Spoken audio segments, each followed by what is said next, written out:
মনে অনেকটা ভয় আর এক্সাইটমেন্ট নিয়ে আজকের এই কেকটা বানিয়েছিলাম। যে দিদিভাইটা আমার কাছে কেকটার অর্ডার করেছিল তিনি আমার কাছ থেকে প্রথমবারের জন্য কেক নিচ্ছিলেন, তাই মনে একটু ভয় ভয় আর টেনশন কাজ করছিল। তারই মধ্যে আমি চেষ্টা করেছি আমার বেস্ট দিয়ে পুরো কেকটা বানানোর।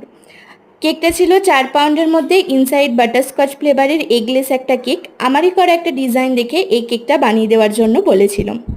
তো কেকের বেস ফিনিশিংটাকে ভালোভাবে কমপ্লিট করে নিয়েছি প্রথমে, তারপর কেকের ওপরের সারফেসটাতে আর পুরো বডিটাতে প্যালেট নাইফের সাহায্যে একটা সুন্দর এফেক্ট দিয়েছি। যেহেতু এটা একটা ফটো প্রিন্ট কেক ছিল, আমি বেশ কিছু ছবি আগে থেকে প্রিন্ট করে কাট করে রেখেছিলাম, সেগুলোকে কেকের ওপর সুন্দর করে অ্যাসেম্বল করে নিয়েছি। যেহেতু আগে সেম ডিজাইনের কেক অনেকবার করেছি, তাই একটু নতুনত্ব কিছু করার চেষ্টা করেছি। ওপরের সারফেসটা যেহেতু অনেকটা খালি ছিল, সে কারণে আমি বেশ কিছু এখানে কালারফুল বাটারফ্লাই ইউজ করেছি। আর এখানে যে রেড হার্টটা দেখছেন, এগুলো কিন্তু সমস্তটাই হোয়াইট চকলেট দিয়ে বানানো।